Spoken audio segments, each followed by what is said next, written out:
On the 25th was when we had that really bad windstorm and it blew our gate open in our backyard. So we had no idea that the gate broke open before we went to bed to let them out for the last time of the night. And they decided to go on a little adventure. Apollo's brother and escape partner, Crixus, was found days later, 11 miles from his home, but not with Apollo. And so the search for Apollo grew wider. So I started getting people who would come and help on horseback, ATVs. I had drones up in the air. I had so many people who came together, as well as thousands of shares all over Facebook. Initially, we had no sightings of him when they first went missing until the morning that I found his brother.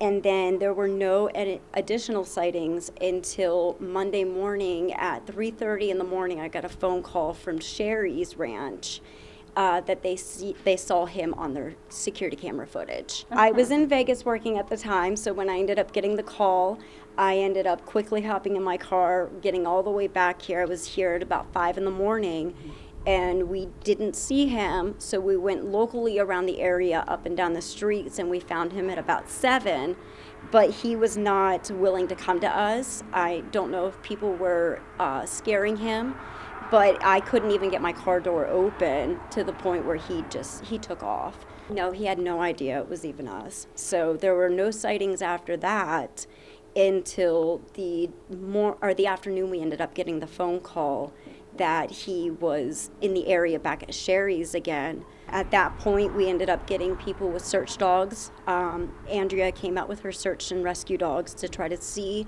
They're used to tracking people, not animals, but we used a dog bed and other things that he had to use to be able to use the scent, and they went out tracking to try to find him as well. So we ended up receiving a phone call at about 4 o'clock in the afternoon from someone who said that they saw him. So we went rushing down there, and I had someone with me. I got out of the car myself and started following him, but we were really far away, so it was hard for him to probably be able to see me. And so he started walking out into the desert, and I followed him for about 3 miles, just kind of walking, and when he wasn't looking, I'd run to try to get up closer to him.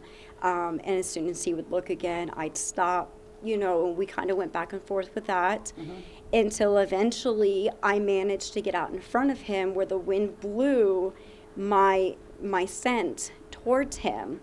And at that moment, his ears perked up and he just sat down and let me run up to him and get him. When he first looked at me, you could see almost the scared look in his eyes and the fear. Yeah. And then after a couple of seconds, his ears just perked right up and he just sat right down. Apollo was gone for 10 days, but his family never gave up.